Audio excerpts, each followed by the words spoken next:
héroïnes de la cité gérudoïde.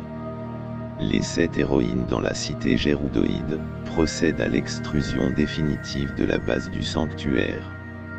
J'entre dans la cabane, juste à côté du bar. Je rencontre et parle avec Jeannette Rodoni, une archéologue qui étudie les tempêtes de sable. Elle est à l'écoute, depuis fort longtemps, de mes recherches.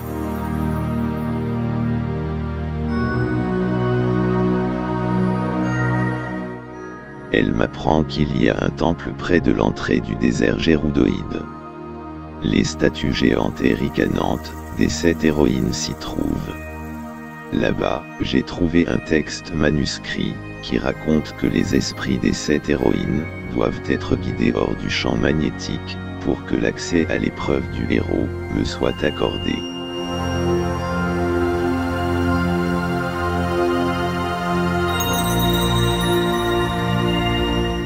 Elle se serait partagée une belle épaule d'agneau à l'ail qui possédait grands pouvoirs magnétiques. Depuis la cité, je pars au soleil levant, jusqu'à atteindre les ruines de l'est du désert de sel.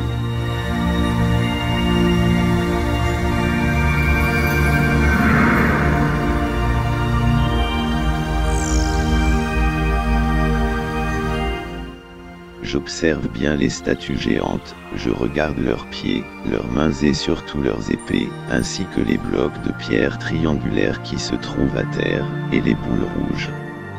Chaque statue porte un symbole sur une pierre noire sur son corps ou son épée. J'utilise les échelles en bois pour grimper sur certaines statues, afin de trouver leurs symboles respectifs. Celle au sud possède 2 traits sur ses pieds.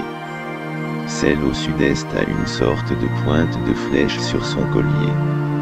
Celle à l'est a un parchemin sur son épée. Elle a aussi une boule noire posée sur ses mains. Il me faut l'atteindre depuis la statue au nord-ouest en volant, puis faire tomber cette boule au sol avec Colaris. La statue au nord-ouest porte un V, en argent, à l'envers sur son collier, et enfin celle à l'ouest, a une énorme cicatrice sur le pied gauche.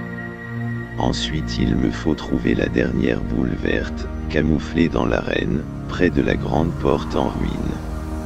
En plus de celle que tu as fait tomber, il y en a 2 près des épées des statues et les autres sont assez visibles. Chaque boule arbore un symbole différent. J'utilise Colaris, en mode manuel, pour placer les boules dans leur réceptacle correspondant. Alors, le sanctuaire de Kyokazam-shio apparaît, au fond du chemin 33.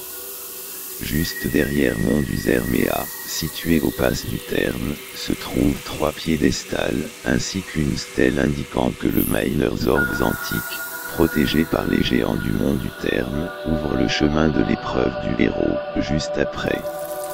Il y a donc 3 anox dont 2 intéressants qui gardent ces orbes aux alentours.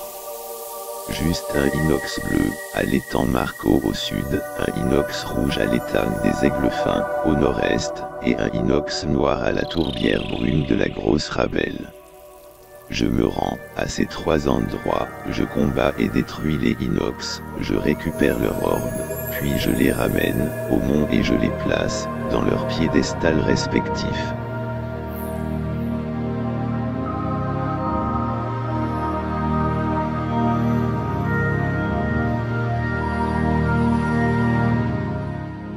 Le sanctuaire du Tawajinu apparaît ensuite, je le distingue de mieux en mieux, au fur et à mesure que le soleil se lève à l'horizon.